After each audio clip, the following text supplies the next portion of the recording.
تو گرامی قدر یہ ایمان کے بارے ہیں کہ ایمان کی برکت کی وجہ سے اللہ رب العزت ہمیں یہ نعمتیں عطا فرما رہا ہے، یہاں تک کہ اگر کوئی بے ایمانی حالت میں، کفر کی حالت میں دنیا سے چلا جائے، ہم اس کے لیے بخشش کی دعا نہیں کر سکتے، ہم اس کا جنازہ نہیں پڑھ سکتے، ہم اس کا نام لے کر استغفار نہیں کر سکتے، اس کے لیے صدقات و خیرات کا اہتمام نہیں کر سکتے، چاہے ہمارا کتنا ہی وہ قریبی عزیز کیوں نہ ہو۔ کیوں نہیں کر سکتے؟ وجہ یہ ہے کہ وہ جو دنیا سے گیا ہے ایمان کے نہ ہونے کی وجہ سے اب یہ ساری نعمتوں سے وہ محروم ہے۔ لیکن ایمان کی حالت میں جانے والا جتنا بھی گنہگار ہو، میرے کریم آقا صلی اللہ علیہ وسلم نے فرمایا جب تم اس کی بخشش کی دعا کرتے ہو تو اللہ رب العزت اس دعا کی برکت کی وجہ سے اس کو وہ فائدہ عطا فرماتا ہے کہ وہ اتنا مسرور ہوتا ہے، اتنا خوش ہوتا ہے جس طرح دنیا میں دوست احباب کے تحفوں کی وجہ سے وہ خوش ہوا کرتا تھا۔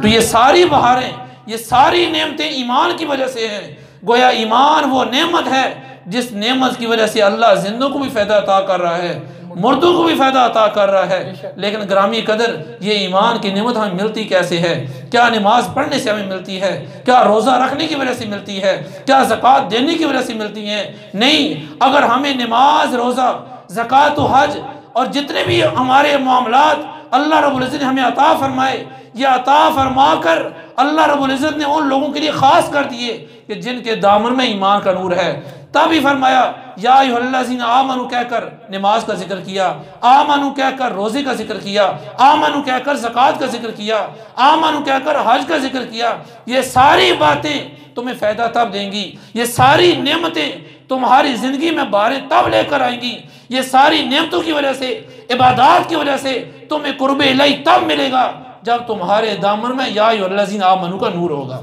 تو پھر ہمیں ایمان کا نور ملے گا کیسے؟ تو گرامی قدر یہ ایمان کا نور کسی اور عبادت کی وجہ سے نہیں بلکہ آقا کریم صلی اللہ علیہ وسلم کی ختم نبوت کا اقرار کرنے کی وجہ سے ملے گا۔ یہ ایمان کا نور حضور کے در کی غلامی اختیار کرنے کی وجہ سے ملے گا۔ یہ ایمان کا نور حضور کے ساتھ سچی اور سچی محبت کرنے کی وجہ سے ملے گا۔ اس کا جواب ہی میرے کریم آقا صلی اللہ علیہ وسلم نے خود ہی فرمایا لا یؤمن احدکم حتی اکون احب الیہ من والدہ ووالدہ والناس اجمعین۔ اے کائنات والو سنو، تم میں سے کوئی بندہ اس وقت تک کامل ایمان والا ہو ہی نہیں سکتا، کامل اس کا ایمان نہیں ہو سکتا، وہ مکمل ایمان والا نہیں ہو سکتا۔ کب تک نہیں ہو سکتا؟ جب تک وہ اپنے والدین سے زیادہ، اولاد سے زیادہ،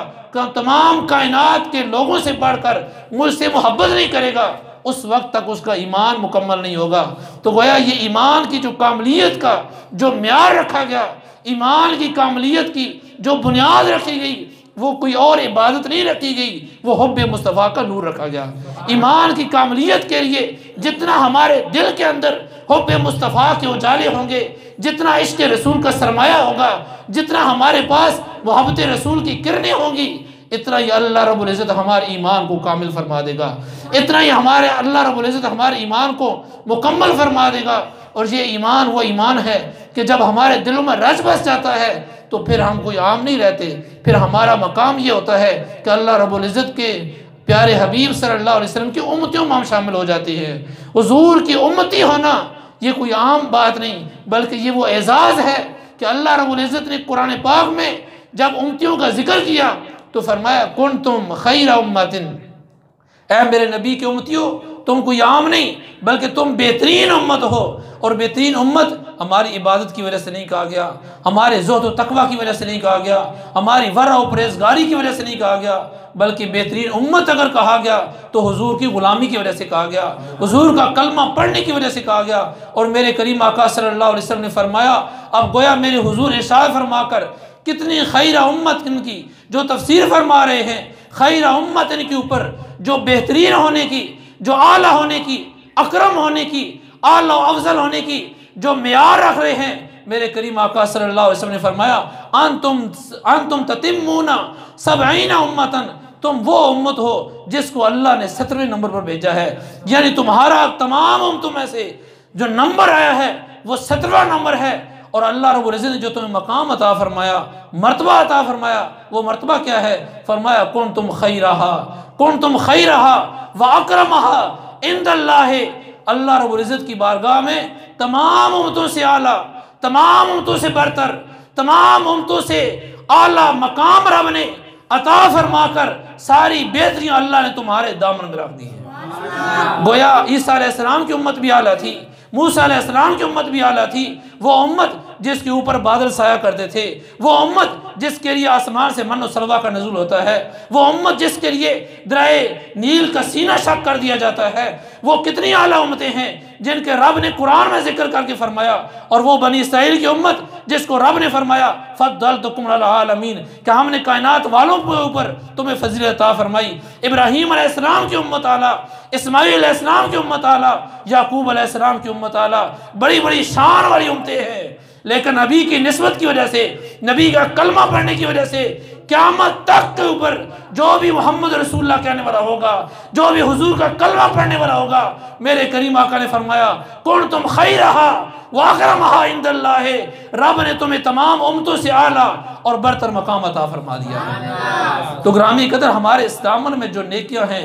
ہمارے دامن میں جو برتری ہے، وہ ہمارے اپنے اعمال کا نتیجہ نہیں بلکہ نسبت غلامی کا صدقہ ہے، حضور کے کرم کا صدقہ ہے۔ اور حضور کے کرم کی یہ خیرات صرف حضور کے دور میں جو رہنے والے کلمہ گو تھے ان تک محدود نہ تھی، آقا کریم صلی اللہ علیہ وسلم کے صحابہ کا دیدار کرنے والوں تک محدود نہ تھی، بلکہ میری کریم آقا صلی اللہ علیہ وسلم کی یہ خوشخبری قیامت تک آنے والیوں کے لیے تھی۔ اور میرے کریم آقا صلی اللہ علیہ وسلم نے کیا خوب فرمایا، ترمذی شریف کی حدیث ہے، فرمایا ماسل امتی ماسل ماترن، میری امت کی مثال برستی ہوئی بارش کی طرح ہے۔ صحابہ کرام رضوان اللہ تعالی علیہم اجمعین نے پوچھا کہ برستی ہوئی بارش کا کیا مطلب ہے؟ فرمایا یہ میری امت وہ امت ہے جس کے لیے رب کی رحمتوں کا دروازہ صرف تہجد کے ٹائم نہیں کھلتا، یہ میری امت وہ امت ہے جس کے لیے رب کی رحمتیں صرف اس کو کعبۃ اللہ میں نہیں ملتی، یہ امت وہ امت ہے جس کے رب کی رحمتیں صرف جمعے کے دن نہیں کھلتی، یہ امت وہ امت ہے ماسل و ماترین، زندگی کا ہر لمحہ صبح سے شام تک اور شام سے صبح تک ہر کوئی بھی وقت ہو، ہر گھڑی اللہ رب العزت کی رحمتیں اور بخشے میری امت کے اوپر برس رہی ہیں۔ اور جب بھی کوئی کلمہ گو، جب بھی میرا امتی رب کے حضور استغفار کے لیے ہاتھ اٹھاتا ہے، رب کا دروازہ بند نہیں پاتا بلکہ اللہ اٹھی ہوئے ہاتھوں کی برکت کی وجہ سے اس کے گناہوں کو معاف فرما دیتا ہے۔ نعرہ تکبیر، نعرہ رسالت، نعرہ تحقیق، نعرہ حیدری، نعرہ غوثیہ۔ تو گرامی قدر میرے کریم آقا صلی اللہ علیہ وسلم نے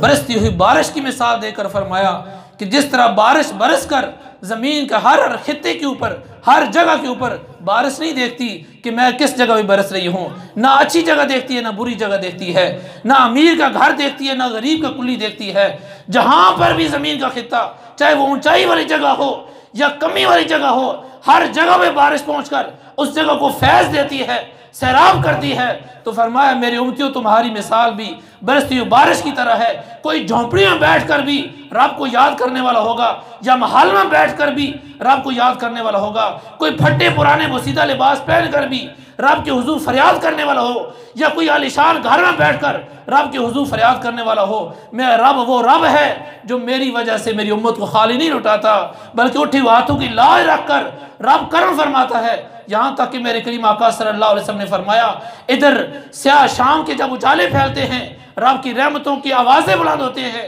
کہ ہے کوئی مانگنے والا آئے مجھ سے رزق مانگے میں اس کو رزق دینے والا ہوں، ہے کوئی طالب اولاد کا میں اس کو اولاد دینے والا ہوں، ہے کوئی کسی چیز کا طالب میں اس کی منشا پوری کرنے والا ہوں۔ تو میرے کریم آقا نے فرمایا یہ آوازیں صبح تک چلتے رہتے ہیں، یہاں تک کہ جب سورج کی روشنی جب پھیلتی ہے اور کائنات کے خطے کو جب سورج کے اجالے روشن کرتے ہیں تو میرے کریم آقا کی آوازیں اسی طرح بلند ہوتے ہیں کہ آؤ نبی کے غلاموں، آؤ طلبگاروں، اپنے دامن رب کے پھیلو، رب تمہاری ہر منشا کو، ہر مراد کو پورا کرنے والا ہے۔ تو گویا حضور کی غلامی کا صدقہ دن اور رات کے کسی حصے میں بھی ہم رب کے حضور فریاد کریں تو رب ہمیں خالی نہیں لٹانے والا۔ حضور کی غلامی کا صدقے کی وجہ سے، حضور کا کلمہ پڑھنے کی برکت کی وجہ سے اللہ رب العزت ہمیں اپنے نعمت اور اپنے کرم سے مالا مال فرمانے والا ہے۔